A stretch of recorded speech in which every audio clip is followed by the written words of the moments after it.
Hey everyone, Miles here. You asked for it and here it is, the new Google Pixel 8a. It's a really great smartphone on its own, but if you take into consideration its price and all the other Pixel models, it becomes a little, how to say it, awkward. So, should you get it? And how does it compare to the Pixel 7a and Pixel 8? This is what you'll learn watching this video.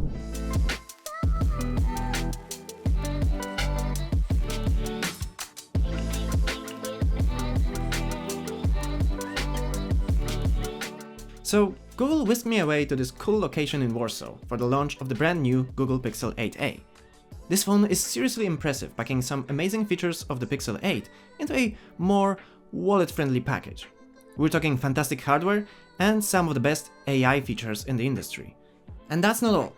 Google also announced that they are bringing the Pixels to even more countries across Europe. This is fantastic news to all you Pixel fans out there who've been waiting patiently. Let's just say you won't have to jump through hoops to get your hands on this awesome phone anymore. So going back to the new Google Pixel 8a, it's the new budget model from the Google Pixel lineup. But the problem is that the Pixel 8a isn't really that inexpensive.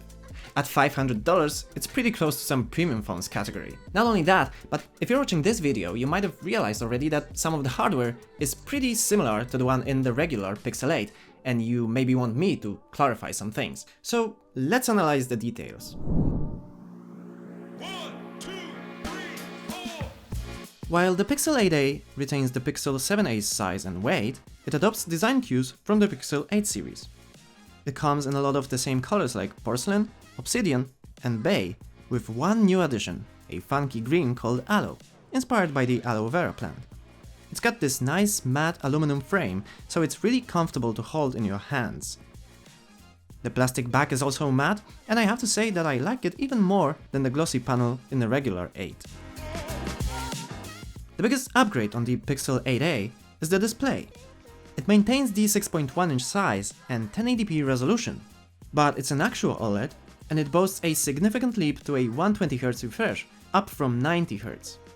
And it's 40% brighter, with 1400 nits HDR and 2000 peak, compared to last year's model that reached 500 nits using the brightness slider and was maxing out at just 1000 nits in direct sunlight. It's almost exactly the same screen as the one in the Pixel 8, which is just slightly larger. The Pixel 8a packs a performance punch with the Tensor G3 chipset, replacing last year's Tensor G2. It's exactly the same chipset as in the Pixel 8 and Pixel 8 Pro. Now, based on benchmarks, some reviewers point out that it's a pretty mediocre chipset compared to some flagship CPUs. But we have to remember it's an unusual situation where the company is responsible for producing both hardware and software, because remember, Android is a Google's product. So they have the opportunity to be like Apple that makes both hardware and the iOS. How does it perform in a real-world test?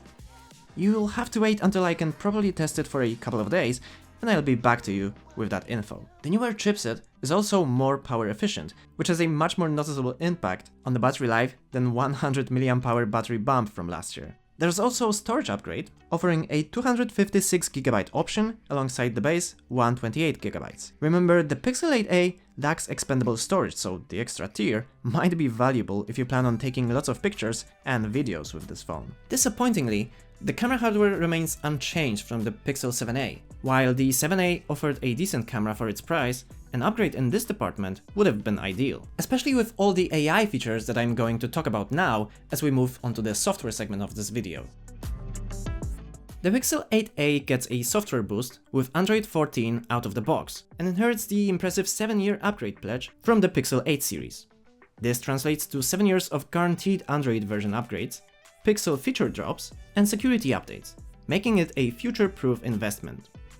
Though I wouldn't be so sure about the hardware being sufficient for that long. Remember, 2017 was 7 years ago, and the peak for Android 7 years ago was the Galaxy S7, or the exploding Note 7. Meanwhile, Apple fans were using the iPhone 7 with 32GB of storage, 2GB of RAM, and an LCD screen. And there was the first Google Pixel, which was then manufactured by HTC. So on that note, it's nice that Google is providing 7 years of software updates, but I doubt that any of you would want to be using the Pixel 8a by then. Changing subject, The Pixel 8a will support Gemini Nano features, similar to the Pixel 8 and Pixel 8 Pro. Gemini Nano means you can process some AI features on your device rather than using Google Cloud. We're talking summarize in recorder, smart reply in messages, or even some photo and video correction. Pretty exciting stuff. The benefits of doing those things on device is obviously security. Your data stays on your device and cannot be intercepted. Quick response times. You're not waiting for data to travel to and from the cloud, and you can use it offline, which means you don't have additional costs if you're not connected to Wi-Fi. Unfortunately, although it already works on the Pixel 8 Pro, we don't know nothing yet about when it will be available for Pixel 8 or Pixel 8a. So, there's a chance that Pixel 8a is just a temporary phone between Google's current Pixel lineup and what they have planned for later this year with the Pixel 9 series. We expect Google to release 3 Pixel 9 phones: a standard Pixel 9, a Pixel 9 Pro, which would be the same size but offer better camera and some more premium features, and a Pixel 9 Pro XL, the top of the line option with the bigger screen. So with this lineup, the Pixel 8a and the potential Pixel 9a wouldn't be necessary. The standard Pixel 9 would likely be the new entry point to the Pixel ecosystem, similar to Apple's iPhone strategy. This suggests the Pixel 8a might be the last of its kind. It's possible there won't be a Pixel 9a next year, or if there is, it might return to the A-series roots of offering much cheaper phones. So, should you buy the Pixel 8a? As we can't be certain of Google's plans until Pixel 9 launches, here's what I recommend. If you want a Pixel now, you should look for Pixel 8 on sale, at a price we've already seen, around $550.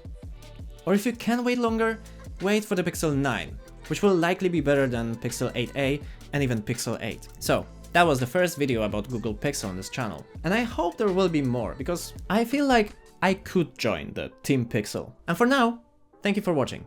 I'm Miles, you're now miles ahead, and I'll see you in the next one. Bye.